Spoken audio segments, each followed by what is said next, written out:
Charles Rice, Assistant Chief for Planning here for Charles County Government in the Planning Division. The land preservation programs are designed to preserve productive farmland and forest land throughout the state of Maryland.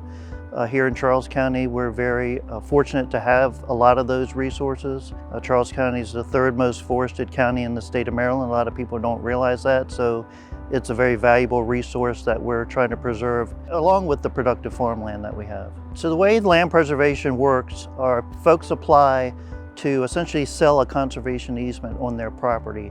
And it's an agreement that's recorded in the land records that forever preserves that piece of land for farmland and forestry, and limited rights can be retained for future development, especially for family members.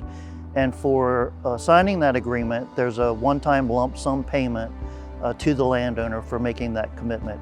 And it's a great way to get equity out of the property while retaining ownership and passing it on to future generations.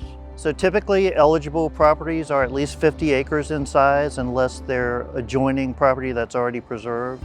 And then we look for productive soils as mapped in our USDA soil survey. We really have two go-to programs in the county, the Maryland Ag Land Preservation Program and the Rural Legacy Program. The Maryland Ag Land Preservation Program has been in existence since the early 1980s. We have one of the first properties that went into that program for preservation at Serenity Farm at Benedict. It went in the 1980s, about 200 acres. Since then, we've enrolled thousands of acres in the Maryland Ag Land Preservation Program and continue to do that throughout the last several years. The land preservation program is important to preserve that land base and productive soils to continue to serve the local economy with fresh food and produce, as well as timber fiber production. We saw that with the pandemic. Having that local food source was very valuable for us, and people to be able to go out on the farm, source local food without going to grocery stores. So that was a direct benefit of those local farms. Hi, I'm Cindy Bliss. We are at Zakaya Ridge Farm, and Zakaya Ridge Farm is located in La Plata, Maryland. And it is also host to Bliss in the Barn, our event venue, and then Zakaya Ridge Flowers, which is a new business for us in the last 2 years. We decided to participate in the land preservation program for a few different reasons. One, my dad's dream was for us to keep the farm for his grandchildren and their children and their children. So he wanted to see the children play in his farm.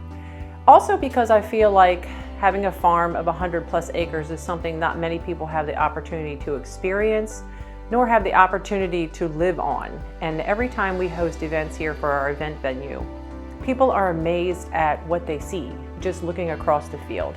It also gives 2 other farming families, the Hancocks and the Webbers, help us farm this farm. This project was very important to our family because of what my father asked, but also because it was customized for us. So on our farm, we have, again, 2 other families that farm with us, but we also have a venue here. So we are, my understanding, the first tobacco barn that's been converted to a venue in Charles County. So we were allowed to operate that business. We also have 2 houses on the property, which were original to the farm when my parents acquired it in the late 1950s. And we rent those out, so that's income for the farm. So we have multiple streams of income in order to keep the farm and keep the farm running, paying taxes and things like that. So it protected us, but it gave us an opportunity to continue with the businesses that keep us afloat.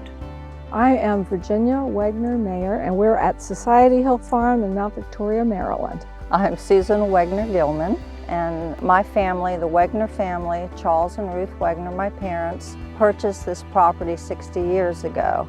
My sisters, Virginia, Linda, and myself grew up here then and enjoyed the historical and farm atmosphere of the area. Initially, when I learned of the program, I was very excited about it, thinking how wonderful it is for the state wanting to preserve its agricultural properties, to keep the properties rural. And then when I thought about it, I grew up on this property, Society Hill. The house built approximately 1710, historical. The land grant goes beyond 350 years. And I thought, what a wonderful legacy to keep it maintained and carry it on through perpetuity.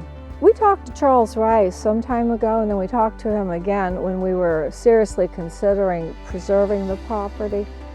And he was a very good spokesperson for the program. And it looked like a perfect way of keeping the property intact, keeping it in our family as long as we wanted to, but also having resources to do some preservation. And we also wanted to keep it as a farm. We wanted to retain the forests, we wanted to help the flora and the fauna, and we also wanted to continue with farming. I would tell other farmers, other people considering the preservation program to really give it an opportunity to go sit down with the county with your list of questions and to listen to them and think of the benefits that it could give your family, the community in general, because I know other people, come into the area and want a farm, but there's not many farms left. I think it has many opportunities. It is a unique opportunity. You can customize it for yourself. It can also give you the financial stability that you need. And it also is a personal, really, an experience that makes you feel good for what you've done to preserve something that for us was inherited. Yeah, I would recommend anybody at least go listen to what the county has to say about it. It's a wonderful program. It works for the citizens of the state, it works for the individual landowners. Preservation of this property helps the river ultimately, helps oxygen, helps provide food. It retains the culture, all the people who've gone through this land. Just think about how many people have gone through here. All of that's retained, so people can look at it in the future. Anyone interested in the land preservation program should contact the Planning Division for more information. Anyone in the Planning Division can direct you to the appropriate staff to get applications filled out.